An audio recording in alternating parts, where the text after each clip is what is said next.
راضی کرنے والا کون ہے، عبادت کرنے والا کون ہے، تاکہ اللہ تبارک و تعالیٰ یہ جان سکے، تو اس لیے اس دنیا کو پیدا فرمایا۔ اس لیے ہم انسانوں کو چاہیے کہ اللہ تبارک و تعالیٰ کی عبادت کریں، اس کو راضی رکھنے کی کوشش کریں، نیک اعمال میں اضافہ کریں، تو ہم کو اللہ تبارک و تعالیٰ کو راضی رکھنا ہے، تاکہ دنیا بنانے کا جو مقصد ہے وہ پورا ہو جائے، مکمل ہو جائے۔ اس لیے بعض روایت میں آتا ہے کہ جب دنیا میں کوئی اللہ اللہ کہنے والا نہیں ملے گا تو دنیا کے نظام درہم برہم کر دیا جائے گا اور قیامت آ جائے گی۔ جب کوئی بھی ایمان والا باقی نہیں رہے گا، سراسر کفر ہی کفر پوری دنیا کے اندر پھیل جائے گا، تو پھر قیامت قائم ہو جائے گی۔ جب تک کہ اللہ کے نام لینے والے، اللہ کی عبادت کرنے والے ہیں، تو دنیا کا نظام چل رہا ہے۔ تو اسی کو بیان کیا کہ ہم نے دنیا بنائی، اور دنیا اس وجہ سے بنائی، اس مقصد سے بنائی، تو جب تک کہ یہ مقصد چلتا رہے گا دنیا بھی چلتی رہے گی۔ جب یہ مقصد ختم ہو جائے گا تو دنیا بھی ختم ہو جائے گی اور قیامت آ جائے گی۔ پھر نبی کریم صلی اللہ علیہ وسلم کو تسلی ہے اگلی کچھ آیات کے اندر کہ کفار جو آپ سے معجزے طلب کرتے تھے، یہ کر کے دکھاؤ، وہ کر کے دکھاؤ، یوں کرو وہ کرو، ایسا کیوں نہیں ہے، ویسا کیوں نہیں ہے، تو حضور صلی اللہ علیہ وسلم کو پریشانی ہوتی تھی، آپ کو پریشانی ہوتی تھی، تو اس کو ان آیتوں کے اندر حضور صلی اللہ علیہ وسلم کو تسلی دی گئی، اور یہ کہا گیا کہ آپ ان کے بیجا مطالبات سے اور معجزوں کی فرمائش سے پریشان نہ ہوں۔ اگر یہ ایمان لاتے ہیں تو ان کا فائدہ ہے، ایمان نہیں لاتے ہیں تو اس میں آپ کا کوئی نقصان نہیں ہے، اسی کو بیان کیا گیا۔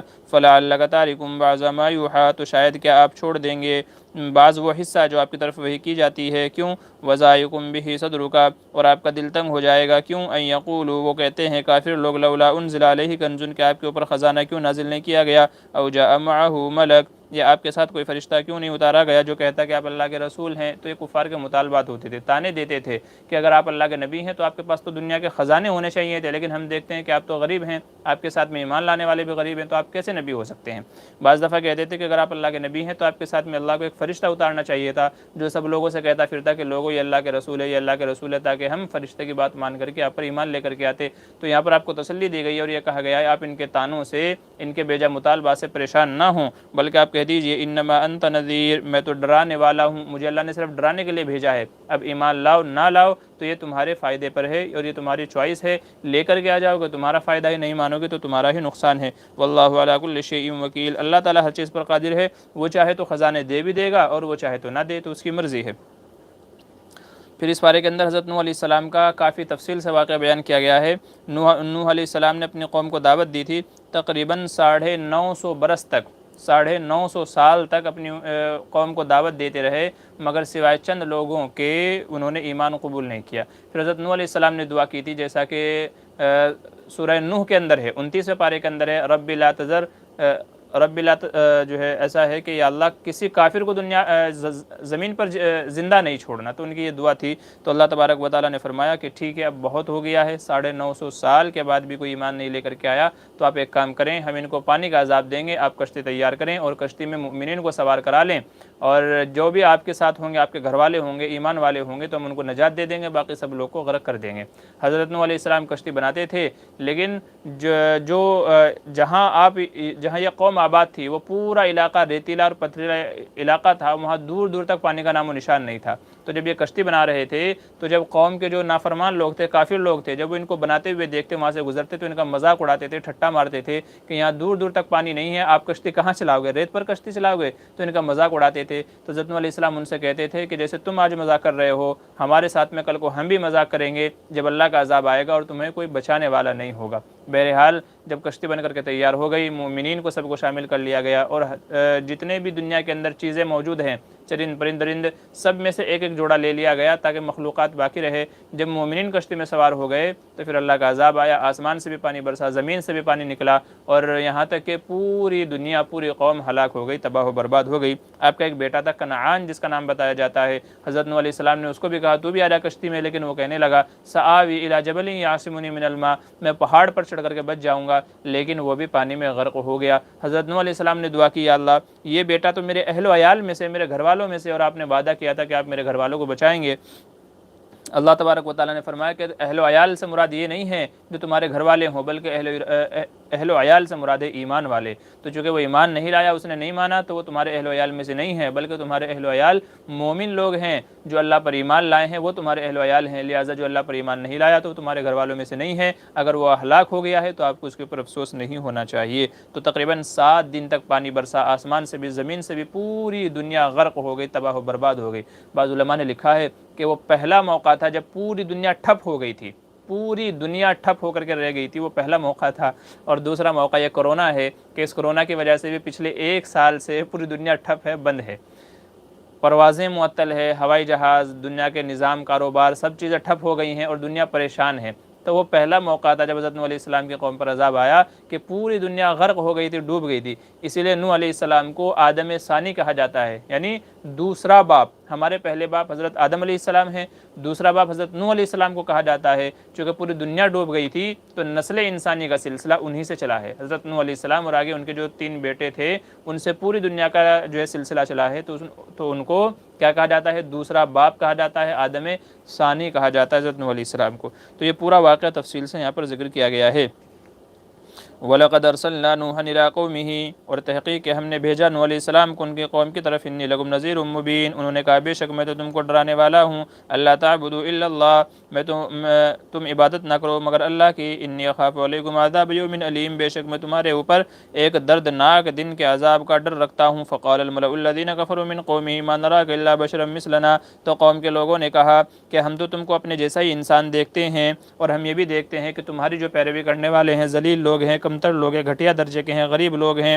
وما نرى لكم علينا من فضل بل نظنكم كاذبين، ہمارے اوپر تمہیں کوئی فضیلت حاصل نہیں ہے بلکہ تم جھوٹے ہو، ہم تو یہ سمجھتے ہیں۔ تو یہ پورا واقعہ یہاں پر تذکرہ اس کا ذکر کیا گیا ہے۔ پھر آگے اسی کا ذکر ہے، وَاصْنَعِ الْفُلْكَ، کہ کشتی بناؤ، بِأَعْيُنِنَا وَوَحْيِنَا، ہم جو بتا رہے ہیں، جیسے ہم آپ کو بتا رہے ہیں وہی کر رہے ہیں، ہماری نگرانی میں کشتی بناؤ۔ وَلَا تُخَاطِبْنِي فِي الَّذِينَ ظَلَمُوا، ظالم لوگوں کے منہ نہ لگو، إِنَّهُمْ مُغْرَقُونَ، ان کو غرق کر دیا جائے گا۔ وَيَصْنَعُ الْفُلْكَ، وہ کشتی بناتے تھے، وَكُلَّمَا مَرَّ عَلَيْهِ مَلَأٌ مِّن قَوْمِهِ، قوم کے مالدار لوگ، نافرمان لوگ جب وہاں سے گزرتے، سَخِرُوا مِنْهُ، ان کے ساتھ مذاق کرتے، قَالَ إِن تَسْخَرُوا مِنَّا، تو وہ کہتے اگر تم ہمارے ساتھ مذاق کرو گے، فَإِنَّا نَسْخَرُ مِنْكُمْ كَمَا تَسْخَرُونَ، تو ہم بھی ایک دن تمہارے ساتھ ایسے ہی مذاق کریں گے جیسے تمہارے ہمارے ساتھ مذاق کر رہے ہو۔ جی بہت سارے لوگ سلام کر رہے ہیں، تمام کی طرف سے ایک ہی مرتبہ میں السلام علیکم ورحمۃ اللہ وبرکاتہ، اور وعلیکم السلام ورحمۃ اللہ وبرکاتہ۔ جی سب حضرات کا خیر مقدم ہے، تفسیر سنتے جائیے اور اللہ کے احکامات سنتے جائیے۔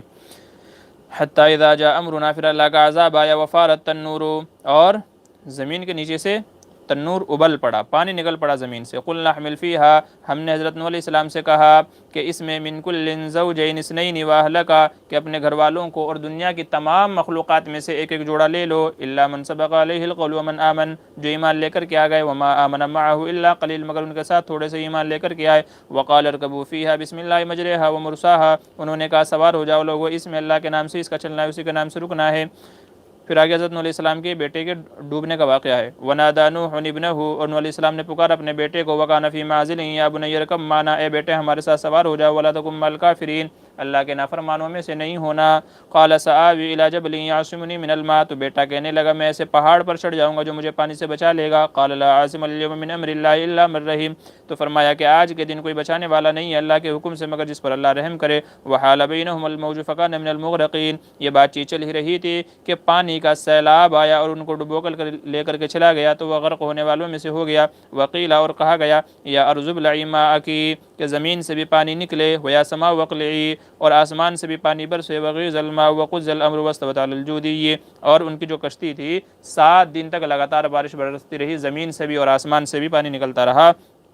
7 دن کے بعد جب پوری دنیا غرق ہو گئی تو پھر جودی پہاڑ پر جا کر کے وہ ٹھہری۔ وقیل بعدا للقوم الظالمین، ظالم قوم کے لیے کیا ہو گئی؟ دوری ہو گئی ظالم قوم سے۔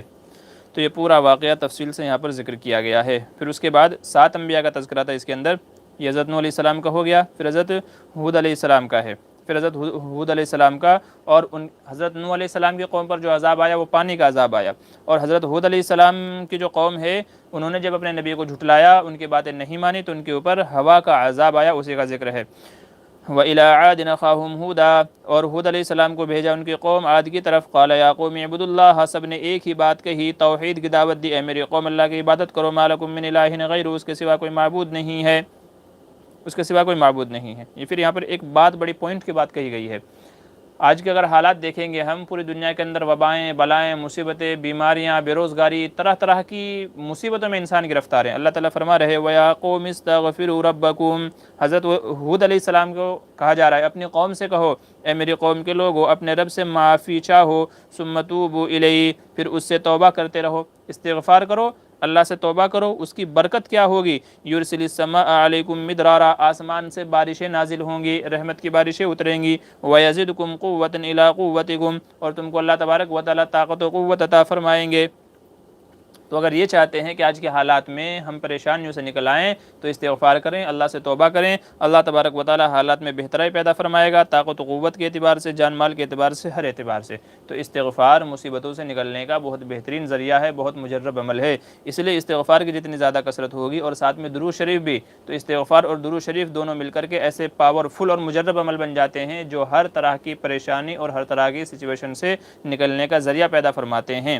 تو اس لیے توبہ و استغفار کا زیادہ سے زیادہ کثرت رکھنی چاہیے۔ بہرحال یہاں ہود علیہ السلام کی قوم کا تذکرہ ہے، جب انہوں نے نہیں مانا تو پھر ان کے اوپر ہوا کا عذاب بھیجا گیا، اور وہ ہوا اتنی تیز تھی، اتنی سخت تھی کہ اس میں انسان بھی اڑ گئے، جو ہے ان کے مکانات بھی اڑ گئے، اور ایسے ہی درخت وغیرہ بھی اڑ گئے۔ اس قدر سخت آندھی تھی، طوفان تھا کہ پوری کی پوری قوم ہلاک ہو گئی۔ تو یہ ہود علیہ السلام کا تذکرہ ہے دوسرا۔ تیسرا ہے حضرت صالح علیہ السلام کا، وَإِلَىٰ ثَمُودَ أَخَاهُمْ صَالِحًا، اور ہم نے بھیجا صالح علیہ السلام کو ان کی قوم کی طرف، قوم سمود کی طرف، قال یا قوم اعبدوا اللہ، انہوں نے بھی یہی کہا اے میری قوم اللہ کی عبادت کرو، ما لکم من الہ غیرہ، اس کے سوا کوئی معبود نہیں ہے، هو انشاکم من الارض، اس نے تم کو زمین سے پیدا کیا۔ دیکھیے انہوں نے بھی یہی حکم دیا ہے، فاستغفروہ ثم توبوا الیہ، اللہ سے استغفار کرو اور توبہ کرو۔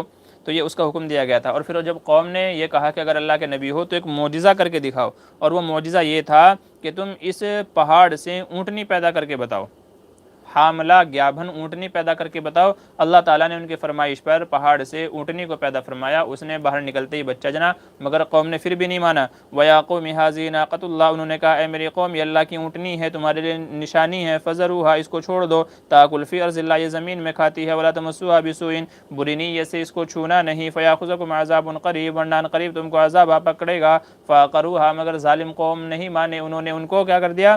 ذبح کر دیا، ہلاک کر دیا، مار ڈالا۔ فقال تمتعوا فی دارکم ثلاثۃ ایام، تو حضرت صالح علیہ السلام نے کہا کہ تم اپنے گھروں میں نفع اٹھاؤ، ٹھہرے رہو 3 دن تک، ذالک وعد غیر مکذوب، اس کے بعد اللہ کا عذاب آ جائے گا اور یہ وعدہ جھوٹا ہونے والا نہیں ہے۔ فلما جاء امرنا، جب ہمارا حکم آ پہنچا، عذاب آ پہنچا، نجینا صالحا، ہم نے صالح علیہ السلام کو نجات دی، والذین آمنوا معه برحمت منا، اور ان لوگوں کو جو ان کے ساتھ میں ایمان لائے تھے اپنی رحمت سے، ومن خزي یومئذ، وہ ذلیل کرنے والا دن تھا، ذلیل کرنے والے عذاب سے، ان ربک هو القوی العزیز، بے شک تیرا رب زبردست پکڑنے والا ہے۔ وَأَخَذَ الَّذِينَ ظَلَمُوا الصَّيْحَةُ، حضرت صالح علیہ السلام کے قوم پر جو عذاب بھیجا گیا تھا وہ چینخ کا عذاب تھا، اس قدر ڈراؤنی چینخ تھی، اس قدر اس قدر سخت چینخ تھی کہ کانوں کے پردے پھاڑ دیتی تھی، اور اس قدر سخت چینخ تھی کہ جس کو سن کر کے تمام آدمی ہلاک ہو گئے۔ اسی کا ذکر ہے وَأَخَذَ الَّذِينَ ظَلَمُوا الصَّيْحَةُ، اور ظالموں کو پکڑ لیا ایک چینخ نے، فَأَصْبَحُوا فِي دَارِهِمْ جَاثِمِينَ، تو وہ اپنے گھروں میں الٹے پڑے رہ گئے، كأن لم يغنوا فيها، جیسا کہ کبھی تھے ہی نہیں، تو اس کا ایسا نام و نشان مٹا دیا جائے گا جیسے وہ کبھی وہاں تھے ہی نہیں۔ چوتھا واقعہ ہے حضرت ابراہیم علیہ السلام کا۔ اس رکوع کے اندر 2 واقعے بیان کیے گئے، حضرت ابراہیم علیہ السلام کا اور حضرت لوط علیہ السلام کا۔ حضرت ابراہیم علیہ السلام کا واقعہ یہ ہے کہ ان کے پاس فرشتے آئے، تو جب فرشتے آئے وہ انسانوں کی شکل میں تھے، تو انہوں نے ان کی مہمان نوازی کی، ایک بچڑا ذبح کر کے ان کے سامنے رکھا، مگر انہوں نے ہاتھ نہیں بڑھایا، کھایا نہیں۔ تو وہ پریشان ہو گئے کہ یہ کیا معاملہ ہے، میرے گھر میں مہمان آئے ہیں، میں نے ان کے سامنے کھانا رکھا ہے لیکن وہ کھا نہیں رہے ہیں۔ تو انہوں نے بتایا اب گھبرائیں نہیں، ہم اللہ کی طرف سے فرشتے ہیں، اس لیے ہم کھانا نہیں کھاتے، چونکہ فرشتے کھانے پینے سے پاک ہیں۔ اور فرمایا کہ ہمارے آنے کا مقصد یہ ہے کہ ہم آپ کو ایک بیٹے کی خوشخبری دیں، تو خوشخبری دینے کے لیے آئے ہیں۔ تو حضرت ابراہیم نے کہا میری بیوی بانجھ ہو گئی ہے، اس بڑھاپے کی عمر میں کیا میرے یہاں اولاد ہوگی؟ فرمایا گیا ہاں تمہیں اس عمر میں بھی اولاد ہوگی، تم نے اللہ کی رحمتیں دیکھی ہیں، اللہ کی نعمتیں دیکھی ہیں، تو کیا پھر بھی تم شک کرتے ہو؟ تو حضرت اسحاق، اور پھر اسحاق کی آگے اولاد ہوگی حضرت یعقوب، تو اسی کا ذکر ہے یہاں پر۔ وَلَقَدْ جَاءَتْ رُسُلُنَا إِبْرَاهِيمَ بِالْبُشْرَىٰ قَالُوا سَلَامًا، تمہارے اوپر سلامتی ہو۔ قال سلام فما لبث ان جاء بعجل حنیذ، تو ان کے لیے بچڑا ذبح کر کے لے کر گئے۔ فلما رأى أيديهم لا تصل إليه نكرهم وأوجس منهم خيفة، جب دیکھا کہ مہمان کھانے کی طرف ہاتھ نہیں بڑھا رہے ہیں تو ان کے دل میں ڈر پیدا ہوا۔ قالوا لا تخف، کہا گیا ڈرو نہیں، انا ارسلنا الى قوم لوط، ہمیں تو قوم لوط کی طرف بھیجا گیا ہے عذاب بھیجنے کے لیے۔ وامرأته قائمة فضحكت، اور ان کی عورت کھڑی ہوئی تھی تو وہ ہنسنے لگی۔ فبشرناها بإسحاق، تو ان کو خوشخبری دی گئی حضرت اسحاق کی کہ تم کو ایک لڑکا ہوگا جس کا نام اسحاق ہوگا۔ ومن وراء اسحاق یعقوب، اور اسحاق کی پھر آگے اولاد ہوگی جس کا نام یعقوب ہوگا۔ قالت یا ویلتا، تو وہ کہنے لگی، حضرت ابراہیم کی اہلیہ کہنے لگی، یا ویلتا االد وانا عجوز، میں تو بوڑھی ہوں، کیا میں بچے جنوں گی؟ وہذا بالی شیخا، اور یہ میرا شوہر بھی کیا بوڑھا ہو گیا ہے۔ ان ھذا لشیء عجیب، بڑی عجیب بات کہہ رہے ہو، تو بڑھاپے میں کیسے اولاد ہوگی؟ قالوا تعجبین من امر اللہ، تو فرشتے کہنے لگے کیا تم اللہ کے حکم پر تعجب کر رہے ہو؟ کیا تمہیں تعجب ہو رہا ہے؟ نہیں، ایسا نہیں ہوگا، بلکہ اللہ تعالیٰ تم کو اولاد دیں گے۔ اور پھر آگے ان کو اولاد ہوئی ہے تو اس کا تذکرہ ہے۔ تو ایک مقصد تو یہ تھا، جو فرشتے آئے تھے ان کے دو مقصد تھے، ایک مقصد تھا حضرت ابراہیم کو اولاد کی بشارت دینا، خوشخبری دینا، اور دوسرا مقصد تھا حضرت لوط علیہ السلام کی قوم پر عذاب نازل کرنا، چنانچہ آگے اس کا تذکرہ ہے، لوط علیہ السلام کا تذکرہ ہے۔ ان کی قوم پر جو عذاب آیا، حضرت لوط علیہ السلام کی قوم پر جو عذاب آیا وہ پتھروں کا تھا، پتھروں کا عذاب تھا کہ پتھر برسے اور ان کی بستی کو زمین سے ایسے نیچے سے اٹھایا، آسمان پر لے جایا گیا اور لے جا کر کے پٹخ دیا گیا ان کو عذاب کے تعلق سے، چونکہ ان کی جو قوم کا گناہ تھا وہ کیا تھا؟ ہم جنس پرستی۔ ہم جنس پرستی کا مطلب یہ ہے کہ مرد مرد سے خواہش پوری کرتا تھا پیچھے کے راستے میں، تو اس کی وجہ سے ان کو اتنا دردناک عذاب دیا گیا۔ بلکہ بعض روایت میں یہاں تک لکھا ہوا ہے کہ جب ان کے قوم پر عذاب آیا پتھروں کا، بعض روایتوں میں لکھا ہوا ہے کہ ہر شخص کے نام کا پتھر اللہ تبارک و تعالیٰ کی طرف سے تھا کہ یہ پتھر فل آدمی کو جا کے لگے گا۔ تو اس موقع پر قوم لوط میں سے بعض لوگ مکہ کے اندر آئے ہوئے تھے حج کرنے، طواف کرنے کے لیے، تو کہتے ہیں جب تک وہ طواف کی حالت میں رہے تو وہ پتھر ان کے آسمان پر معلق رہے، ان کے سروں پر معلق رہے، جیسے ہی وہ حرم سے باہر نکلے تو وہ فوراً پتھر ان کے سروں پر پڑے جس سے وہ ہلاک ہو گئے۔ تو ہر شخص کے نام کا پتھر آیا ہوا تھا۔ تو یہ اتنا گھناؤنا جرم ہے، علماء لکھتے ہیں کہ جتنا سخت عذاب قوم لوط کو دیا گیا تھا کسی کو نہیں دیا گیا۔ ان کے اوپر پتھروں کی بارش ہوئی، چیخ ان کے اوپر آئی، ہوا کو ان کے اوپر بھیجا گیا اور پوری بستی کو اوپر لے جا کر کے پلٹ کر کے مار دیا گیا، اوندھا کر کے۔ تو اس جتنا سخت عذاب اس قوم پر آیا ہے کسی قوم پر نہیں آیا۔ اس لیے جو یہ قوم لوط والا عمل ہے، ہم جنس پرستی والا جو یہ عمل ہے کہ مرد کا مرد سے خواہش پوری کرنا، یہ بہت ہی گھناؤنا اور بہت ہی بڑا جرم ہے۔ جن لوگوں کے اندر یہ بری وبا ہے تو ان کو بچنا چاہیے، اسی کا تذکرہ ہے۔ وَلَمَّا جَاءَتْ رُسُلُنَا لُوطًا سِيَّ بِهِمْ وَضَاقَ بِهِمْ ذَرْعًا وَقَالَ هَذَا يَوْمٌ عَصِيبٌ وَجَاءَهُ قَوْمُهُ يُهْرَعُونَ إِلَيْهِ وَمِن قَبْلُ كَانُوا يَعْمَلُونَ السَّيِّئَاتِ۔ تو یہ حضرت ابراہیم علیہ السلام کے پاس یہ فرشتے لوط علیہ السلام کے پاس آئے اور بڑے حسین و جمیل خوبصورت نوجوانوں کی شکل میں تھے۔ تو چونکہ قوم لوط کے اندر یہ برائی جو ہے عام تھی، تو جب انہوں نے یہ دیکھا کہ لوط علیہ السلام کے یہاں بڑے حسین و جمیل نوجوان آئے ہیں تو وہ ان کے گھر کی طرف بھاگے کہ ان سے بھی ہم اپنی غلط خواہشوں کو اور گندے خواہشوں کو پورا کریں گے۔ تو اسی کا ذکر ہے، وَمِن قَبْلُ كَانُوا يَعْمَلُونَ السَّيِّئَاتِ، اس سے پہلے بھی برے عمل کرتے تھے اور یہ کہا ان کو ہمیں دے دو تاکہ ہم ان کے ساتھ بدفعلی کر سکیں، برائی کر سکیں۔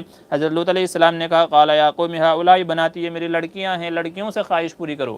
خواہش پوری کرنی ہے تو لڑکیوں سے کرو نا، کیونکہ مقام وہی ہے، تو عورتوں سے خواہش پوری کی جاتی ہے، لڑکوں سے نہیں۔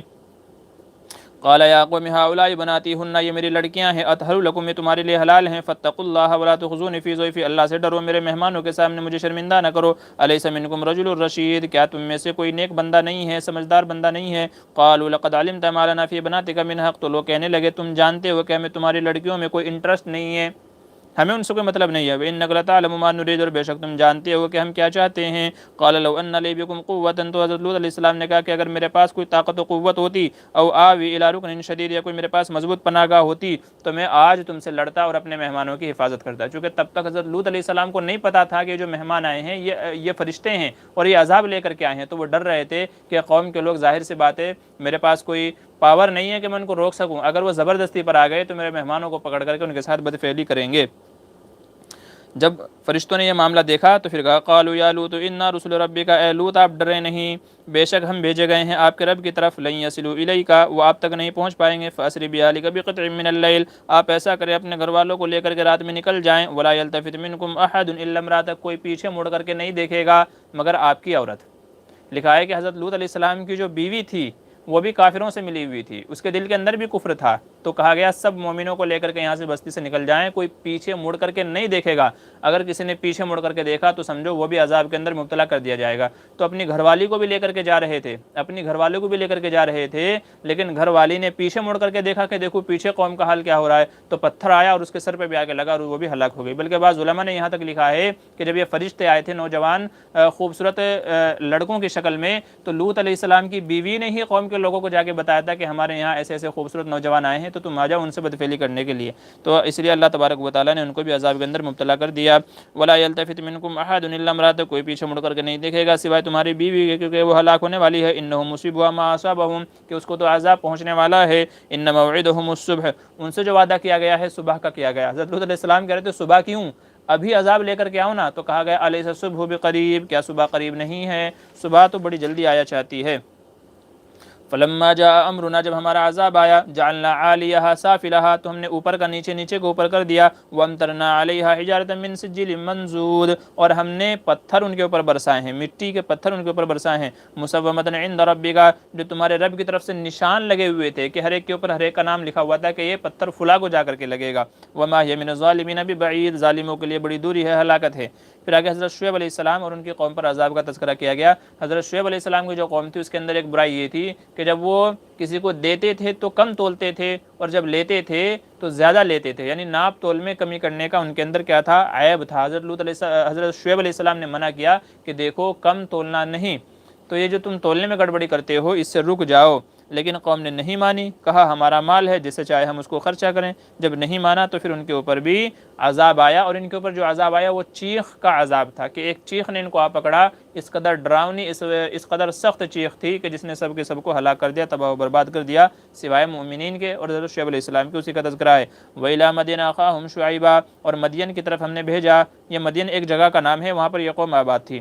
وَإِلَىٰ مَدْيَنَ أَخَاهُمْ شُعَيْبًا، اور مدین کی طرف بھیجا ہم نے ان کے بھائی شعیب علیہ السلام کو۔ قال یا قوم اعبدوا اللہ، سب نے توحید کی دعوت دی، اے میری قوم اللہ کے سوا کسی کی عبادت نہ کرو، اس کے سوا کوئی معبود نہیں ہے۔ وَلَا تَنْقُصُوا الْمِكْيَالَ وَالْمِيزَانَ، اور ناپ تول میں کمی نہ کرو، إِنِّي أَرَاكُمْ بِخَيْرٍ، اگر تم ایسا کرو گے تو پھر تمہارے درمیان خیر ہی خیر ہوگی۔ وَإِنِّي أَخَافُ عَلَيْكُمْ عَذَابَ يَوْمٍ مُحِيطٍ، اور اگر تم ایسا نہیں کرو گے تو پھر تمہارے اوپر ایک سخت عذاب آنے والا ہے۔ وَيَا قَوْمِ أَوْفُوا الْمِكْيَالَ وَالْمِيزَانَ، ناپ تول میں پوری کرو، بالقسط، انصاف کے ساتھ میں، وَلَا تَبْخَسُوا النَّاسَ أَشْيَاءَهُمْ، اور لوگوں سے ان کی چیزوں کو کم نہ کرو، اس میں کمی کوتاہی نہ کرو، دھوکہ دڑی نہ کرو۔ وَلَا تَعْثَوْا فِي الْأَرْضِ مُفْسِدِينَ، زمین میں فساد نہ پھیلو، زمین میں فساد نہ پھیلاؤ۔ لیکن کیا کہتے تھے، وَمَا أَنَا عَلَيْكُمْ بِحَفِيظٍ، اے شعیب کیا کہتے تھے، یا شعیب وَصَلَاتُكَ تَأْمُرُكَ أَن نَتْرُكَ مَا يَعْبُدُ آبَاؤُنَا، اے شعیب کیا تجھ کو تیری نماز یہ حکم دیتی ہے کہ ہم جن بتوں کی عبادت کرتے ہیں ان کو چھوڑ دیں، اور نَفْعَلَ فِي أَمْوَالِنَا مَا نَشَاءُ، یا ہم اپنے مالوں میں جیسا چاہیں کرتے رہیں، إِنَّكَ لَأَنْتَ الْحَلِيمُ الرَّشِيدُ، آپ تو سمجھدار ہیں۔ تو بھائی ہمارے مال ہیں، ہم جیسا چاہے کریں، یہ قوم کا کیا تھا، آنسر تھا، جواب تھا، ہمارے مال جیسے چاہے ہم کریں۔ لیکن حضرت شعیب کہتے تھے بھائی مال تو تمہارا ہی ہے، لیکن اللہ نے حکم دیا ہے کہ اس کو صحیح طریقے سے ناپ تول میں پورتی کرو اور صحیح جگہوں پہ اس کا خرچہ کرو۔ تو مال تمہارا ہے لیکن دیا اللہ نے ہے، اس لیے اللہ کی بات مانو، اسی کا ذکر ہے۔ لیکن پھر جب قوم نے نہیں مانا تو پھر ان کو آگے عذاب کے اندر مبتلا کیا گیا، اسی کا ذکر ہے۔ وَلَمَّا جَاءَ أَمْرُنَا، اور جب ہمارا حکم آیا، نَجَّيْنَا شُعَيْبًا وَالَّذِينَ آمَنُوا مَعَهُ بِرَحْمَةٍ مِنَّا، تو ہم نے نجات دی شعیب علیہ السلام کو اور ان کے ساتھ مومنین کو اپنی رحمت سے۔ وَأَخَذَتِ الَّذِينَ ظَلَمُوا الصَّيْحَةُ، اور ظالموں کو ایک چیخ نے پکڑ لیا، فَأَصْبَحُوا فِي دَارِهِمْ جَاثِمِينَ، تو اپنے گھروں میں الٹے پڑے ہوئے تھے، كَأَن لَّمْ يَغْنَوْا فِيهَا، جیسا کہ کبھی یہاں پر تھے ہی نہیں، جیسا کہ یہاں کبھی آباد تھے ہی نہیں، تو ایسے ان کو عذاب اس نے پکڑ لیا۔ پھر حضرت موسیٰ علیہ السلام کا تذکرہ ہے، وَلَقَدْ آتَيْنَا مُوسَى الْكِتَابَ فَاخْتُلِفَ فِيهِ، اور تحقیق کہ ہم نے موسیٰ علیہ السلام کو کتاب بتا کہ یہ لوگ اس کے اندر بھی اختلاف کرنے لگے، وَلَوْلَا كَلِمَةٌ سَبَقَتْ مِن رَّبِّكَ لَقُضِيَ بَيْنَهُمْ وَإِنَّهُمْ لَفِي شَكٍّ مِّنْهُ مُرِيبٍ، تو یہ موسیٰ علیہ السلام کا یہاں پر تذکرہ کیا گیا ہے۔ اسی کے ساتھ ساتھ میں اللہ تبارک و تعالیٰ نے قیامت کے ہولناکی کو بیان کیا ہے۔ وَمَا نُؤَخِّرُهُ إِلَّا لِأَجَلٍ مَّعْدُودٍ يَوْمَ يَأْتِي لَا تَكَلَّمُ نَفْسٌ إِلَّا بِإِذْنِهِ، ایک دن ایسا آئے گا کہ اللہ کی اجازت کے سوا کوئی بھی بات نہیں کر پائے گا۔ فَمِنْهُمْ شَقِيٌّ وَسَعِيدٌ، یعنی قیامت کے دن تو کچھ لوگ بدبخت ہوں گے، کچھ لوگ نیک بخت ہوں گے، کچھ لوگ وہ ہوں گے جو نعمتوں کے اندر ہوں گے، وہ خوش بخت ہوں گے، اور کچھ لوگ وہ ہوں گے جو عذابات کے اندر ہوں گے، وہ بدبخت ہوں گے۔ فرمایا گیا فمنہم شقی و سعید، نیک لوگ ہوں گے، برے لوگ ہوں گے۔ فاما الذین شقوا، جو برے لوگ ہوں گے، بدبخت ہوں گے، ففی النار، تو وہ جہنم میں ہوں گے۔ لہم فیہا زفیر و شہیق، وہاں پر چیختے چلاتے ہوئے ہوں گے۔ خالدین فیہا ما دامت السماوات والارض الا ما شاء ربک، تو وہ ہمیشہ ہمیشہ جہنم میں رہیں گے جب تک کہ زمین و آسمان ہوگا مگر تیرا رب کچھ اور چاہے تو۔ ان ربک فعال لما یرید، بے شک تیرا رب جو چاہتا ہے کرتا ہے۔ یہاں پر علماء نے ایک بات بیان فرمائی ہے کہ جو یہاں کہا گیا نا کہ جہنمی لوگ جہنم میں رہیں گے جب تک کہ زمین و آسمان ہے، تو جب قیامت آئے گی تو زمین و آسمان تو توڑ پھوڑ دیے جائیں گے۔ تو فرماتے ہیں کہ یہ زمین و آسمان نہیں ہوں گے جو دنیا کے ہیں، دنیا کے زمین و آسمان کو تو توڑ پھوڑ دیا جائے گا، بلکہ قیامت میں دوسری قسم کے آسمان و زمین ہوں گے، وہ ہمیشہ ہمیش والے ہوں گے۔ ان کی کیفیت کیسی ہے کیسی نہیں ہے ہم نہیں جانتے، بلکہ اللہ تعالیٰ فرما رہے ہیں کہ زمین و آسمان جب تک رہیں گے، مطلب یہ ہے کہ وہ ہمیشہ ہمیش رہیں گے۔ رہ گئے بات یہ جو ہمارے سروں پر آسمان ہے، تو جیسے یہ قیامت آئے گی تو ان کو توڑ پھوڑ دیا جائے گا، ان کو ختم کر دیا جائے گا۔ تو برے لوگوں کے بارے میں بتایا کہ جب تک زمین و آسمان ہے تو وہ بھی ہمیشہ ہمیش جہنم میں رہیں گے۔ خالدین فیہا ما دامت السماء، ہمیشہ رہیں گے۔ واما الذین سعدوا، اور جو نیک لوگ ہوں گے، جو نیک لوگ ہوں گے، خوش قسمت لوگ ہوں گے، ففی الجنت، وہ جنت کے اندر ہوں گے۔ خالدین فیہا ما دامت السماوات والارض الا ما شاء ربک عطاء غیر مجذوذ، تو جب تک کہ زمین و آسمان رہے گا تب تک کہ وہ جنت کے اندر ہوں گے۔ عطاء غیر مجذوذ، ان کو ایسی نعمتیں دی ہوں گی، ان کو ایسی نعمتیں دی جائیں گی کہ جو کبھی ختم ہونے والی نہیں ہوں گی۔ اسی کا تذکرہ ہے۔ پھر نبی کریم صلی اللہ علیہ وسلم کو حکم ہے، چونکہ کئی سارے انبیاء کے واقعات بیان کیے گئے، تقریباً 7 انبیاء کا تذکرہ کیا گیا، پھر حضور صلی اللہ علیہ وسلم کو استقامت کا حکم دیا گیا۔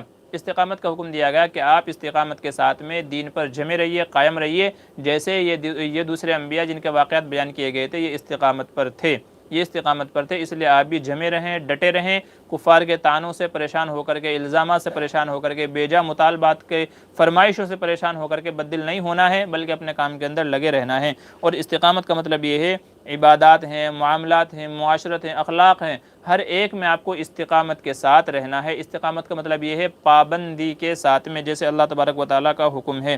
بلکہ بعض روایت میں آتا ہے کہ جب حضور صلی اللہ علیہ وسلم کے بال سفید ہو گئے تھے تو صحابہ نے کہا یا رسول اللہ آپ کی عمر اتنی نہیں ہوئی ہے لیکن آپ کے بال سفید ہو گئے، کیوں ایسا؟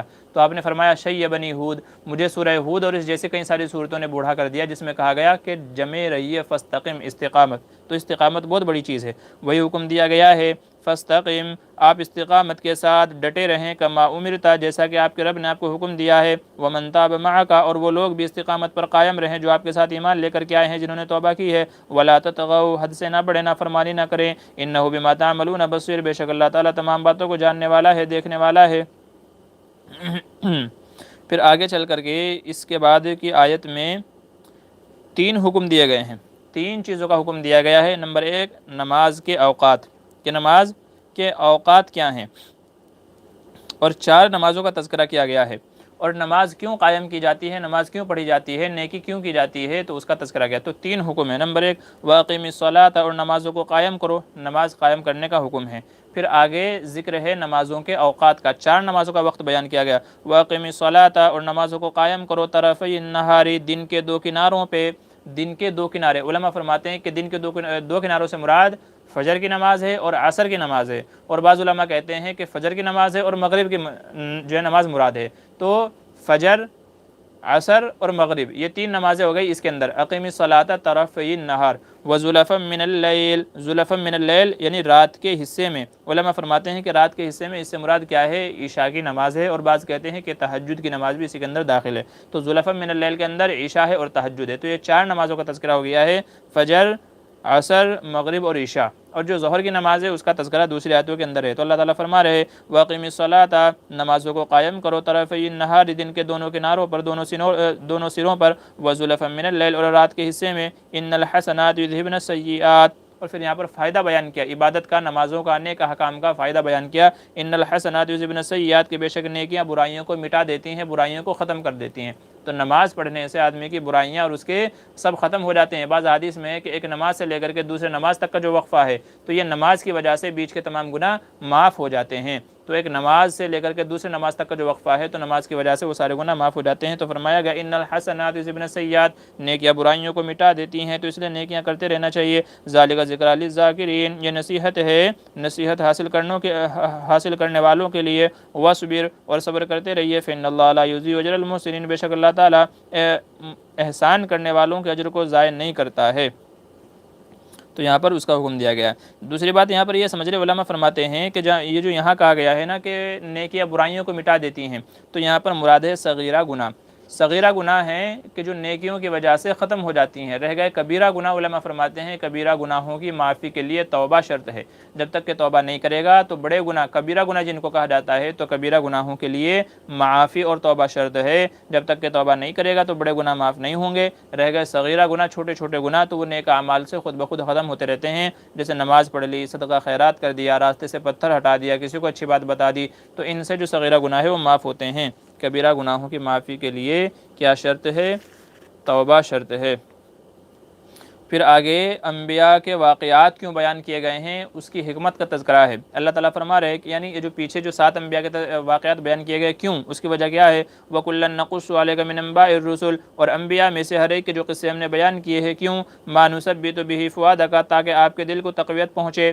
وَجَاءَكَ فِي هَٰذِهِ الْحَقُّ وَمَوْعِظَةٌ وَذِكْرَىٰ لِلْمُؤْمِنِينَ، اور اس کے اندر عبرت بھی ہے اور نصیحت بھی ہے مومنین کے لیے۔ تو یہ باتیں سچ بھی ہیں اور یہ واقعات ہم نے اس لیے بیان کیے ہیں تاکہ آپ کا دل طاقتور ہو جائے، قوی ہو جائے کہ پہلے نبیوں کو بھی تکلیفیں دی گئی تھی، پریشان کیا گیا تھا، تو اگر ایسے ہی میری قوم کے لوگ مجھے تکلیف دیں تو آپ کو گھبرانا نہیں، ڈرنا نہیں ہے، پیچھے نہیں ہٹنا ہے، بلکہ ثابت قدم رہنا ہے استقامت کے ساتھ میں۔ دوسرے کیس میں عبرت ہے، لوگوں کے لیے عبرت ہے کہ اگر وہ اللہ کی اور اس کے رسول کی بات نہیں مانیں گے تو ان کا انجام کیسا ہوا، اور نصیحت ہے اس کے اندر کہ لوگ نصیحت حاصل کریں۔ تو عبرت کے لیے، نصیحت کے لیے اور دلوں کی تسلی کے لیے یہ واقعات ہم نے بیان کیے ہیں، اسی کا تذکرہ ہے۔ ہاں، سورہ یوسف شروع ہوتی ہے، سورہ ہود مکمل ہو گئی ہے، سورہ یوسف شروع ہوتی ہے۔ سورہ یوسف بھی مکی صورت ہے اور اس کے اندر یوسف علیہ السلام کا واقعہ ہے، تفصیلی واقعہ ہے۔ اس بنیاد پر اس کا نام سورہ یوسف رکھ دیا گیا ہے۔ سورہ یوسف اس کا نام رکھ دیا گیا ہے چونکہ یوسف علیہ السلام کا واقعہ ہے اس کے اندر تفصیلی، اور حضرت یوسف علیہ السلام کا ہی یہ خصوصی ہے، یہ انہی کا خاصہ ہے کہ اللہ تبارک و تعالیٰ نے پوری ایک سورت ان کے نام سے نازل فرمائی اور ترتیب وار ان کا پورا سارا واقعہ بیان کیا۔ جبکہ دیگر انبیاء کے جو قصے ہیں، آدھا یہاں ہے، آدھا وہاں ہے، آدھا وہاں ہے، تو ٹکڑے ٹکڑے تھوڑا تھوڑا کر کے بیان کیا۔ سورہ یوسف میں حضرت یوسف علیہ السلام کا پورا قصہ ترتیب سے تفصیل کے ساتھ میں بیان فرمایا ہے، اور اس کے اندر کئی ساری باتیں ہیں، چنانچہ اس کے اندر آگے ہے کہ نحن نقص علیک احسن القصص، کہ ہم آپ کے اوپر بہترین قصہ، احسن قصص اس کو جو کہا گیا ہے، بہترین، سب میں بہترین قصہ۔ علماء فرماتے ہیں کہ احسن قصص کہنے کی اس کی وجہ یہی ہے چونکہ اس کے اندر نصیحت بھی ہے، اس کے اندر عبرت بھی ہے، اور حکومت کیسے کرنی ہے اس کا بھی واقعہ ہے، خواب کی تعبیر کے حکام بھی ہیں، خواب کی تعبیر کے سلسلے کے اندر بھی ہیں، اور بے شمار چیزیں اس کے اندر بیان کی گئی ہیں، تو اس وجہ سے اسے احسن قصص کہا گیا ہے۔ سورہ یوسف نازل کیوں ہوئی، اس کا پس منظر کیا ہے؟ علماء نے لکھا ہے کہ یہود نے آپ سے سوال کیا تھا، یہود نے آپ سے سوال یہ کیا تھا کہ بنو اسرائیل فلسطین سے مصر جا کر کے کیوں آباد ہو گئے تھے؟ چونکہ بنی اسرائیل میں جو اکثر انبیاء آئے ہیں تو وہ فلسطین کے اندر آئے ہیں، ملک شام کے اندر آئے ہیں، فلسطین کے اندر آئے ہیں، ملک شام کے اندر آئے ہیں۔ تو یہودیوں کا یہ سوال تھا کہ آخر کیا وجہ تھی کہ فلسطین چھوڑ کر کے بنو اسرائیل مصر جا کر کے آباد ہو گئے تھے، کس وجہ سے؟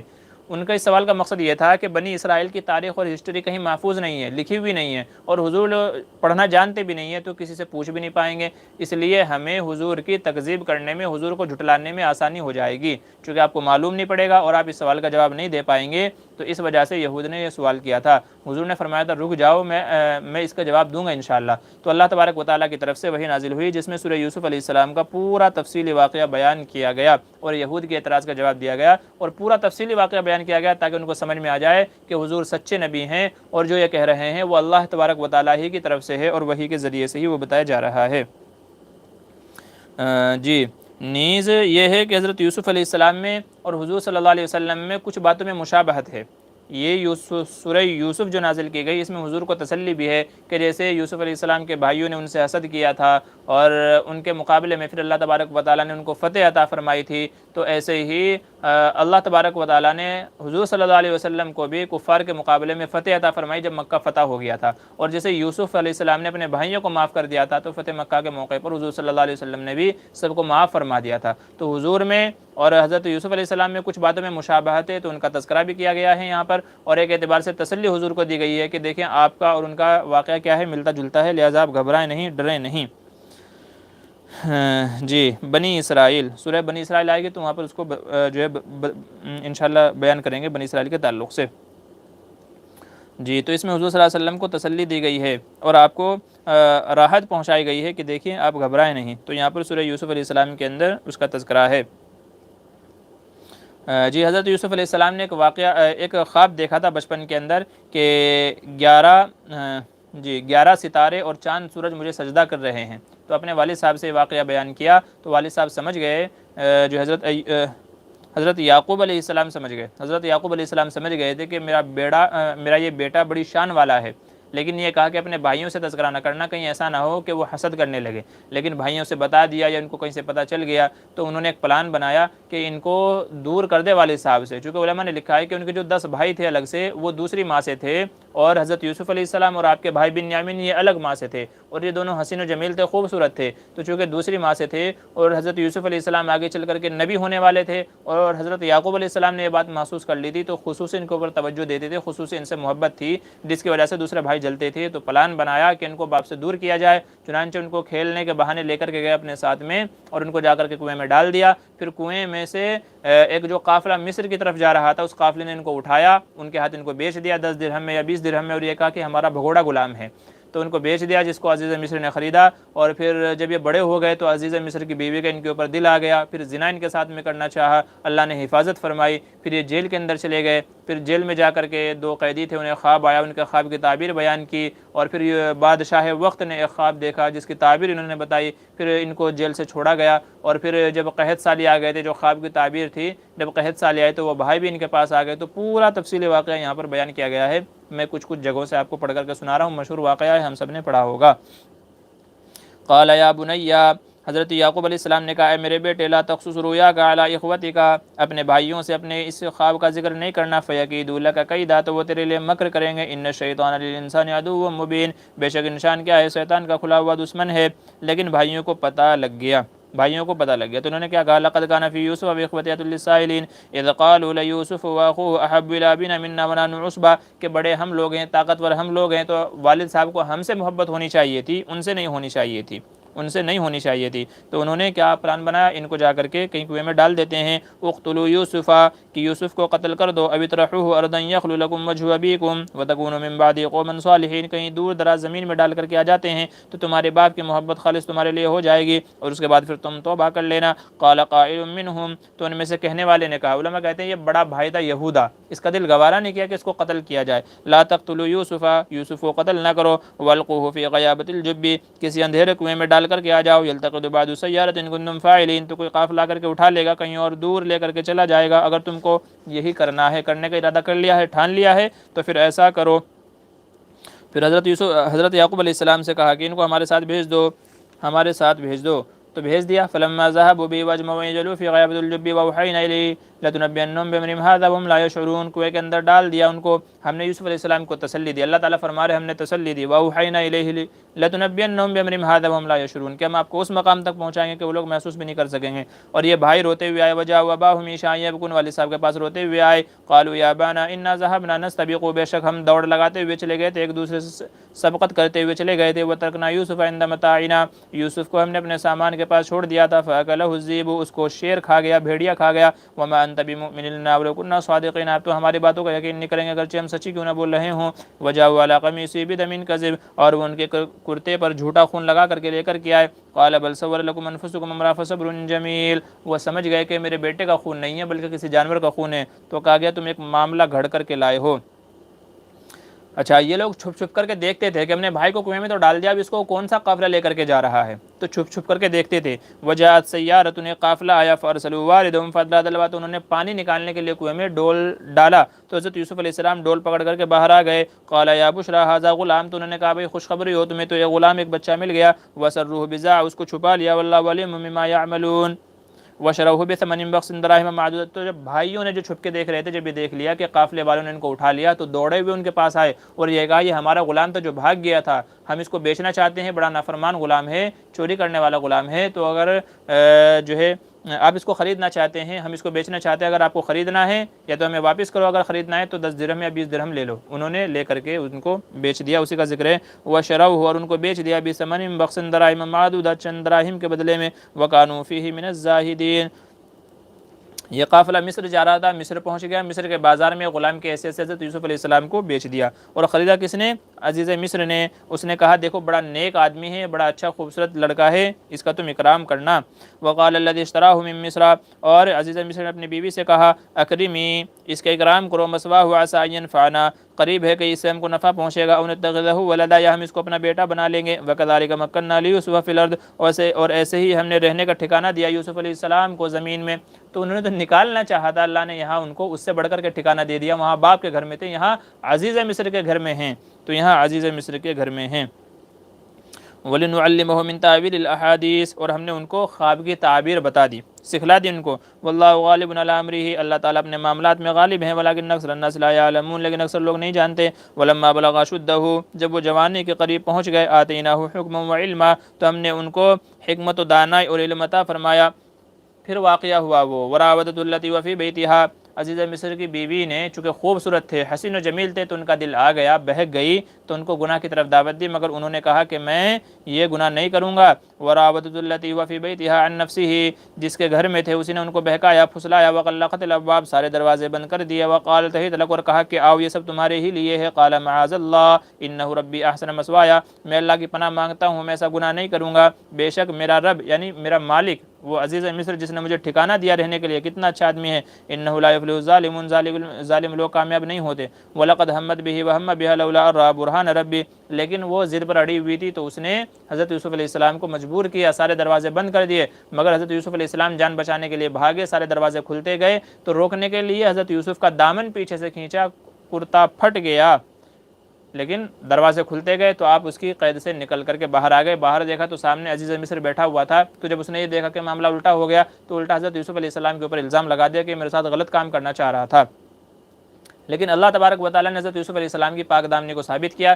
ایک شیر خوار بچہ، دودھ پیتا بچہ، اس نے بڑا اچھا فیصلہ کیا، اس نے کہا دیکھو حضرت یوسف کا جو دامن ہے وہ پیچھے سے پھٹا ہوا ہے کہ آگے سے؟ اگر پیچھے سے پھٹا ہوا ہے تو اس کا مطلب یہ ہے کہ یہ بھاگ رہے تھے، غلطی آپ کی بیوی کی ہے کہ اس نے پیچھے سے پکڑ کر کے جو ہے کھینچا، اور اگر جو ہے آگے سے پھٹا ہوا ہے تو اس کا مطلب یہ ہے کہ غلطی یوسف علیہ السلام کی ہے۔ جب دیکھا گیا تو دامن پیچھے سے پھٹا ہوا تھا، مطلب حضرت یوسف جان بچا کر کے بھاگ رہے تھے، اس نے روکنے کے لیے پیچھے سے کھینچا، تو عزیز مصر سمجھ گیا کہ غلطی میری بیوی کی ہے۔ تو یہ پورا واقعہ ہے یہاں پر۔ واستبق الباب، وہ دروازے کی طرف دوڑے، وقدت قمیصہ من دبر، اور ان کا وہ پھٹ گیا پیچھے کی طرف سے دامن، والفیا سیدہا لدى الباب، اور سردار کو پایا دروازے کے پاس میں۔ قالت ما جزاء من اراد باهلك سوءا، تو عورت فوراً پلٹی، اس لیے کہتے ہیں عورت بڑی ہوشیار ہوتی ہے، چالاک ہوتی ہے، ذرا سی دیر میں کیا کرتی ہے، پورا ماحول بدل دیتی ہے۔ تو دیکھو غلطی خود کر رہی تھی، لیکن جب سامنے دیکھا شوہر ہے تو کیا بولا کہ اس کا بدلہ کیا ہو سکتا ہے، کیا سزا ہونی چاہیے اس کی، جو آپ کے گھر والوں کے ساتھ میں برا ارادہ کرے، برائی کا ارادہ کرے، ان یسجن، یا تو اسے قید میں ڈال دیا جائے، او عذاب الیم، یا دردناک عذاب دیا جائے۔ حضرت یوسف خاموش نہیں رہے۔ علماء فرماتے ہیں کہ جب کسی کے اوپر جھوٹا الزام لگے تو آدمی کو اپنی بے گناہی میں بولنا چاہیے، فوراً بولنا چاہیے، خاموش نہیں رہنا چاہیے۔ جب جھوٹا الزام لگایا جا رہا ہے تو اس کو رد کرنا چاہیے۔ حضرت یوسف نے وہی کہا، کیا کہا؟ قال ہی راودتنی، نہیں یہی مجھے بہکا رہی تھی، عن نفسی وشہد شاہد من اہلہا، یہی مجھے بہکا رہی تھی، میں نہیں بہکا رہا تھا۔ تو فوراً اپنی پاک دامنی کی گواہی دی، وشہد شاہد من اہلہا، اور اس شیرخوار بچے نے گواہی دی اور یہ کہا، ان کان قمیصہ قد من قبل، اگر آگے سے پھٹا ہوا ہے، فصدقت، تو عورت سچی ہے اور یہ جھوٹے ہیں، وان کان قمیصہ قد من دبر، لیکن اگر پیچھے سے دامن پھٹا ہوا ہے، فکذبت، تو عورت جھوٹی ہے، وهو من الصادقین، یوسف سچے ہیں۔ فلما رأى قمیصہ قد من دبر، جب قمیص دیکھا گیا، کرتا دیکھا گیا، تو وہ پیچھے سے پھٹا ہوا تھا، تو مطلب عورت جھوٹی ہے۔ ان کیدکن عظیم، بے شک عورتوں کا مکر و فریب کیا ہے، بہت بڑا ہوتا ہے، بہت بڑا ان کا مکر و فریب ہوتا ہے، ذرا سی دیر میں پورا معاملہ پلٹ دیتی ہیں۔ یوسف اعرض عن ھذا، سمجھ گئے کہ یوسف اعراض کرو، تو عزیز مصر نے کہا ٹھیک ہے بھائی، گھر کی بات ہے، گھر سے باہر نہ نکلنے پائے تو ان کو چھوڑ دو، جانے دو، جو ہوا سو ہوا۔ واستغفر لذنبک، اور اس سے کہا گیا تو اپنے گناہ سے معافی مانگ، انک کنت من الخاطئین، تو یہ گنہگاروں میں سے ہے۔ وقال نسوۃ فی المدینہ امرأۃ العزیز، عورتوں میں چرچا ہونے لگا شہر کی کہ عزیز مصر کی بیوی اپنے غلام کے اوپر فدا ہے، قد شغفھا حبا، وہ اس کی محبت میں فریفتہ ہو گئی ہے، انا لنراھا فی ضلال مبین، ہم تو اسے گمراہی کے اندر دیکھتے ہیں۔ بھلا کوئی مالکن اپنے غلام پہ فریفتہ ہو جائے، یہ کیسے ہو سکتا ہے؟ تو چیمی گوئیاں ہونے لگی۔ یہ واقعہ جب ہوا تو یہ پھیلتے پھیلتے لوگوں میں پھیل گیا، تو عورتوں نے تانے مارنے شروع کیے کہ عزیز مصر کی بیوی اپنے غلام کے اوپر کیا ہے، فریفتہ ہے، فدا ہے۔ تو اس نے کیا کیا کہ ان کو سبق سکھایا جائے، ان کو بھی بتایا جائے۔ آخر میں فلما سمعت بمکرہن، جب ان کی باتیں سنی، ارسلت الیہن، تو ان کی دعوت کی، وعدت لہن متکا، وعدت کل واحدۃ منہن سکینہ، اور ان کے ہاتھوں میں چھری دے دی۔ تمام عورتوں کی جو اعتراض کر رہی تھی ان کو بلایا گھر میں، ان کے ہاتھ میں فروٹ دیا اور چاقو دیا کہ چاقو سے چھیل کے تم کو فروٹ کھانا ہے، اور حضرت یوسف علیہ السلام سے کہا جب میں آپ کو بلاؤں تب تم کو آنا ہے، ان کے سامنے آنا ہے۔ تو وہ پھل کاٹ رہی تھی، باتیں کرتے کرتے اچانک حضرت یوسف علیہ السلام جب سامنے آئے تو ان کو حسن و جمال اور خوبصورتی سے ایسی مبہوت ہو گئی، ایسی دم بخود ہو گئی کہ بجائے پھل کاٹنے کے اپنے ہاتھ کاٹ ڈالے، اور یہ کہا فلما رأینہ، جب ان کو دیکھا، اکبرنہ، بہت بڑا جانا، وقطعن ایدیہن، اپنے ہاتھ کاٹ لیے، وقلنا حاشا للہ ما ھذا بشرا، کہنے لگے اللہ کی قسم یہ کوئی انسان نہیں ہے، ان ھذا الا ملک کریم، یہ تو کوئی معزز فرشتہ ہے۔ قالت، تو وہ کہنے لگی عزیز مصر کی بیوی، فذلکن الذی لمتننی فی، یہی وہ شخص ہے کہ جس کے بارے میں تم مجھے لعنت و ملامت کر رہی تھی، تانے مار رہی تھی، ولقد راودتہ، ہاں میں نے ہی اس کو بہکایا تھا، عن نفسی فاستعصم، یہ بچ گیا، یہ تب تو بچ گیا تھا، وَلَئِن لَّمْ يَفْعَلْ مَا آمُرُهُ، اور اگر اس نے جو میں اس کو کہہ رہی ہوں برائی کے لیے اگر نہیں کیا، لَيُسْجَنَنَّ وَلَيَكُونَ مِنَ الصَّاغِرِينَ، تو اس کا ٹھکانہ کیا ہوگا؟ جیل ہوگا۔ قال رب السجن، حضرت یوسف علیہ السلام نے کہا یا اللہ مجھے جیل زیادہ پسند ہے اس گناہ سے جس کی طرف یہ مجھے بلا رہے ہیں، وَإِلَّا تَصْرِفْ عَنِّي كَيْدَ النَّاسِ إِنِّي أَكُن مِّنَ الْجَاهِلِينَ، اگر میں ان کے حد پہ چڑھ گیا تو میری خیر نہیں ہے۔ فاستجاب له ربه، اللہ نے حضرت یوسف علیہ السلام کی دعا قبول کی چونکہ نبی تھے۔ علماء یہاں پر ایک بات فرماتے ہیں کہ آدمی کو عافیت کی دعا مانگنی چاہیے۔ کیا دعا مانگنی چاہیے؟ عافیت کی دعا۔ دیکھیں حضرت یوسف نے کہا کہ مجھے جیل جانا منظور ہے، اللہ تعالیٰ نے جیل بھیج دیا، اور اگر حضرت یوسف یوں کہتے یا اللہ مجھے ان کے مکر سے بچا لے تو شاید جیل بھی نہ جانا پڑتا اور اس سے بھی بچ جاتے۔ اس لیے علماء کہتے ہیں کہ صبر نہیں مانگنا چاہیے۔ کیا؟ صبر نہیں مانگنا چاہیے، عافیت مانگنی چاہیے، چونکہ صبر کا مطلب یہ ہے کہ پہلے مصیبتیں آئیں گی پھر اس کے بعد صبر آپ کو کرنا پڑے گا، اور عافیت کا مطلب یہ ہے کہ مصیبتیں بھی نہیں آئیں گی، اللہ تعالیٰ عافیت کا معاملہ فرمائیں گے۔ تو پوائنٹ کی باتیں سمجھنے کی بات ہے، اللہ سے کیا مانگیں؟ عافیت مانگیں، صبر نہ مانگیں۔ تو عافیت مانگنی چاہیے، پریشانی سے نکلنے کے راستے مانگنے چاہیے۔ تو حضرت یوسف علیہ السلام نے جیل جانا چاہا، اللہ نے قبول کی، جیل بھجوا دیا، اور اگر وہ یوں دعا کر لیتے کاش کہ یا اللہ مجھے ان کے مکر و فریب سے بچا، تو اللہ تعالیٰ دوسرا راستہ پیدا کرتا جس سے ان کو جیل میں جانا نہ پڑتا، لیکن اللہ کو کچھ اور ہی منظور تھا۔ فاستجاب له، اللہ نے دعا قبول کر لی، فصرف عنہ کیدہن، ان کے مکر و فریب کو دور کر دیا، ختم کر دیا۔ جیل چلے گئے۔ اب جیل میں ان کے ساتھ دو نوجوان داخل ہوئے، دو نوجوانوں کو بھی ان کے ساتھ میں قید کیا گیا۔ ایک کے اوپر ایک تھا باورچی، طباخ، شیف، اور دوسرا تھا ساقی، ان کو جو بادشاہ کو شراب پلاتا تھا۔ دونوں کے اوپر یہ الزام تھا کہ انہوں نے بادشاہ کے کھانے میں اور شراب میں زہر ملائی ہے۔ تو اس جرم میں تحقیق ہونی تھی ان کی، باقی تھی کہ تحقیق کریں گے پھر سزا دیں گے، کون جھوٹا ہے کون سچا ہے۔ تو یوسف علیہ السلام کو ان کے ساتھ میں یوسف علیہ السلام کے ساتھ میں وہ بھی داخل ہوئے۔ تو انہوں نے کہا کہ ہم نے خواب دیکھا ہے، تو آپ ہمارے خواب کی تعبیر بتائیں۔ جو باورچی تھا وہ کہنے لگا میں نے دیکھا ہے اپنے سر کے اوپر ٹوکرا اٹھائے ہوئے ہوں روٹیوں کا، اس سے پرندے کھا رہے ہیں، تو اس کی تعبیر کیا ہے؟ دوسرے نے کہا کہ میں دیکھ رہا ہوں بادشاہ کو شراب پلا رہا ہوں، تو اس خواب کی تعبیر کیا ہے؟ تو حضرت یوسف علیہ السلام نے کہا کہ ایک کو سولی دی جائے گی اور ایک بچ جائے گا، اور جو بچنے والا تھا اس سے کہا کہ بادشاہ کے پاس جا کر کے میری بھی سفارش کرنا کہ میں بھی بے گناہ ہوں، مجھے بھی جیل سے نکال لے، لیکن اللہ تعالیٰ نے بھلا دیا۔ اسی کا تذکرہ ہے۔ وَدَخَلَ مَعَهُ السِّجْنَ فَتَيَانِ، آپ کے ساتھ میں جیل میں دو نوجوان داخل ہوئے۔ قَالَ أَحَدُهُمَا، ان میں سے ایک نے کہا إِنِّي أَرَانِي أَعْصِرُ خَمْرًا، میں دیکھ رہا ہوں کہ میں شراب نچوڑ رہا ہوں۔ وقال الآخر، اور دوسرے نے کہا إِنِّي أَرَانِي أَحْمِلُ فَوْقَ رَأْسِي خُبْزًا، میں سر کے اوپر روٹی اٹھائے ہوئے ہوں، تَأْكُلُ الطَّيْرُ مِنْهُ، اس سے پرندے کھا رہے ہیں۔ نَبِّئْنَا بِتَأْوِيلِهِ، ہمیں خواب کی تعبیر کے بارے میں بتائیے۔ إِنَّا نَرَاكَ مِنَ الْمُحْسِنِينَ، ہم تو آپ کو بڑا اچھا سمجھ رہے ہیں۔ قَالَ لَا يَأْتِيكُمَا طَعَامٌ، دیکھیں یہاں پر ایک علماء نے یہ بیان کیا ہے کہ جب کسی کو نصیحت کرنی ہو تو موقع تلاش کریں کہ کب وہ سمجھ سکتا ہو۔ جب وہ بندہ سمجھ سکتا ہو تو اس موقع پر اس کو نصیحت کرنی چاہیے۔ یہاں پر جب انہوں نے خواب کا ذکر کیا تو ایک دم تعبیر نہیں بتائی، بلکہ پہلے اللہ کی وحدانیت کا تذکرہ کیا، اللہ کا تعارف کرا گیا تاکہ وہ ایمان لانے والے بن جائیں۔ جب وہ اللہ پر ایمان لائیں گے تو آگے ان کو سمجھانا آسان ہوگا۔ تو یہاں پر اسی کا تذکرہ ہے، انی ترکت ملت قوم لا یؤمنون باللہ، میں نے ایسے لوگوں کو چھوڑ دیا ہے جو اللہ پر ایمان نہیں رکھتے اور وہ کافر ہیں۔ واتبعت ملت آبائی، یعنی موحد اور توحید کو ان کو دعوت دی، پھر ان کو خواب کی تعبیر بتائی۔ یا صاحبی السجن، اے میرے قید کے ساتھیو، ارباب متفرقون خیر من اللہ الواحد القہار، تم مجھے بتاؤ تو صحیح کہ کیا الگ الگ کئی سارے خدا بہتر ہیں یا ایک اللہ جو زبردست ہے؟ ما تعبدون من دونہ الا اسماء سمیتموها، اسی کی عبادت کرنی چاہیے، کیوں؟ کیونکہ وہی تمہارے اوپر کیا کرتا ہے؟ چیزوں کو نازل فرماتا ہے، رحم و کرم کا معاملہ فرماتا ہے۔ ان الحکم الا للہ، حکم تو کس کا ہے؟ اللہ ہی کا ہے۔ امر اللہ تعبدوا الا ایہ، اسی کی عبادت کرنی چاہیے۔ ذالک الدین القیم، یہی سیدھا راستہ ہے۔ ولکن اکثر الناس لا یعلمون، لیکن اکثر لوگ جانتے نہیں ہیں۔ پھر ان کے خواب کی تعبیر بتائی۔ یا صاحبی السجن اما احدکما، بہرحال تم میں سے ایک فیسقی ربہ خمرا، تو وہ بچ جائے گا، اپنے آقا کو شراب پلائے گا۔ واما الاخر، اور دوسرا فیصلب، اسے کیا کر دی جائے گی؟ سولی دے دی جائے گی۔ فتاکل الطیر من راسہ، اس کا سر کیا پرندے کھا جائیں گے؟ قضی الامر الذی فیہ تستفتیان، معاملہ ایسے ہی ہوگا جس کے بارے میں تم مجھ سے پوچھ رہے ہو۔ وقال للذی ظن انہ ناج منہ اذکرنی عند ربک، اور جو بچنے والا تھا اس سے کہا کہ اپنے بادشاہ سے میرا ذکر کرنا، فانساہ الشیطان ذکر ربہ، لیکن شیطان نے اس کو بلا دیا، فلبث فی السجن بضع سنین، تو وہ قید کے اندر اور کئی سارے سال رہے۔ علماء یہاں پر یہ بھی فرماتے ہیں کہ دیکھیں مدد اللہ ہی سے مانگنی چاہیے۔ مدد کس سے مانگنی چاہیے؟ اللہ سے، بندوں سے نہیں، بندوں سے نہیں مانگنی چاہیے، اللہ سے مانگنی چاہیے، چونکہ کرنے والی ذات اللہ کی ذات ہے۔ دیکھیں یہاں حضرت یوسف علیہ السلام نے اس غلام سے کہا تھا جو وہ قیدی تھا جیل کے اندر، اس سے کہا تھا، تو اس قیدی سے کہا تھا کہ بادشاہ سے جا کے میرا ذکر کرنا۔ اگر کاش اللہ سے دعا کرتے کہ یا اللہ مجھے باہر نکلنے کا راستہ کوئی بتا دے، باہر نکلنے کے اسباب و سامان پیدا کر دے، تو اللہ تعالیٰ مدد فرماتے، لیکن بجائے اللہ سے کہنے کے بندے سے کہا، تو اس لیے اور جیل میں رہنا پڑا کئی سال، پھر اس کے بعد جا کر کے جیل سے چھٹکارا ہوا ہے۔ تو اس لیے علماء فرماتے ہیں کہ ہر معاملے میں اللہ سے مدد مانگنی چاہیے اور اللہ ہی سے اس مصیبت سے، پریشانی سے نکلنے کا راستہ تلاش کرنا چاہیے، اللہ ہی سے مانگنا چاہیے۔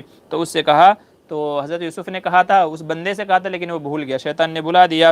پھر چونکہ جیل سے نکالنا تھا، بادشاہ بنانا تھا، تو اس کا ذریعہ پیدا کیا کہ بادشاہ وقت کو ایک خواب آیا۔ خواب کیا تھا سنیے، وقال الملک، بادشاہ نے کہا، انی اری سبع بقرات سمان یاکلہن سبع عجاف، میں دیکھ رہا ہوں کہ 7 دبلی پتلی گائیں 7 موٹی گایوں کو کھا گئی ہیں، وسبع سنبلات خضر واخر یابسات، اور 7 گیہوں کی ہری بالیاں ہیں اور 7 خشک ہیں۔ یا ایھا الملأ، اے میرے سردارو، میری قوم کے لوگ، افتونی فی رؤیایا، میرے خواب کی تعبیر بتاؤ، ان کنتم لرؤیا تعبرون، اگر تم خواب کی تعبیر بتا سکتے ہو تو۔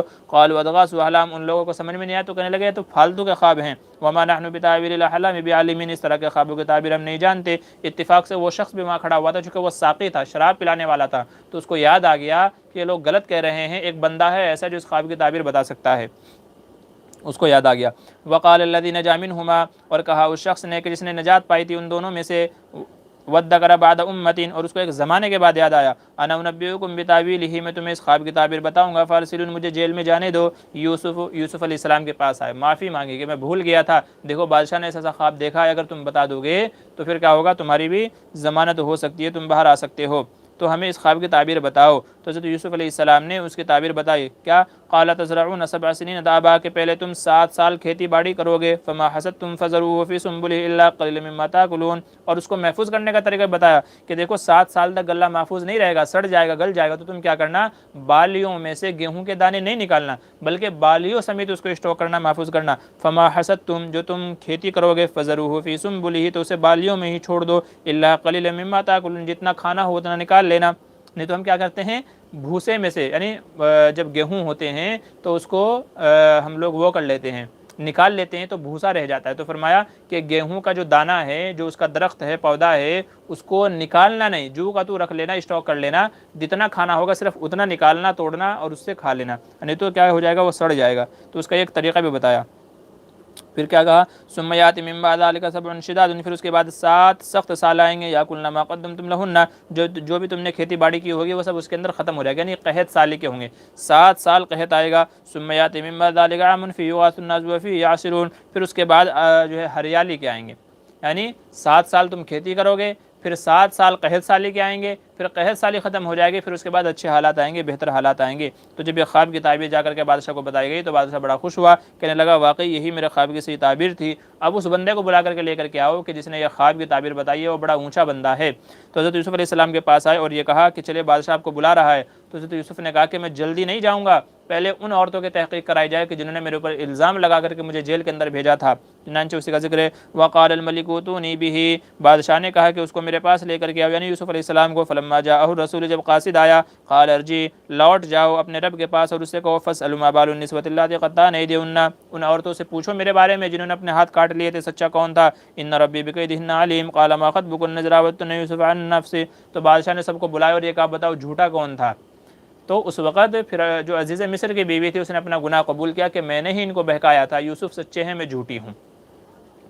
قال ما خطبكن راوتن یوسف عن نفسه قلنا حاشا للہ ما علمنا علیہ من سوء، تو وہ عورتوں نے گواہی دی کہ ہم نے تو ان کے اندر کوئی برائی نہیں دیکھی۔ قالت امرأۃ العزیز الآن حصحص الحق، تو عزیز مصر کی بیوی کہنے لگے اب تو سچ بات ظاہر ہو گئی، انا راودته عن نفسه، میں نے ہی اس کو بہکایا تو گمراہ کیا تھا، وانه لمن الصادقین، وہ تو سچوں میں سے بے شک وہ کیا ہے سچا ہے۔ ذالک لیعلم، اللہ تعالیٰ فرما رہے ہیں کہ ہم نے یوسف علیہ السلام کی پاک دامنی اس لیے ثابت کی، انی لم اخنہ بالغیب وان اللہ لا یہدی کید الخائنین، کہ جو دھوکہ کرتے ہیں کسی کے ساتھ میں خیانت کرتے ہیں ہم ان کے ساتھ میں اچھائی کا معاملہ نہیں کرتے، ہم ان کو ہدایت نہیں دیتے۔ تو یہ تھا یوسف علیہ السلام کا قصہ، تھوڑا قصہ باقی ہے 13ویں پارے کے اندر ہے، وہ انشاءاللہ کل۔ تو یہ تھا اللہ کا پیغام، اللہ کے بندوں کے نام۔ آج کا جو پارہ تھا اس کے اندر اکثر واقعات ہیں، کئی سارے واقعات ہیں، کئی سارے انبیاء کے واقعات ہیں، تو اس لیے عبرت کی نگاہ سے، واعظ و نصیحت کے حساب سے اس قصے کو پڑھنا چاہیے۔ اللہ تبارک و تعالی ہم کو سیدھے راستے کی ہدایت دے، حق کہنے، سچ کہنے اور اس کے مطابق عمل کی توفیق نصیب فرمائے۔ انشاءاللہ 13ویں پارے کی تفسیر کے ساتھ میں کل ملیں گے، تب تک کے لیے خدا حافظ، السلام علیکم ورحمۃ اللہ وبرکاتہ۔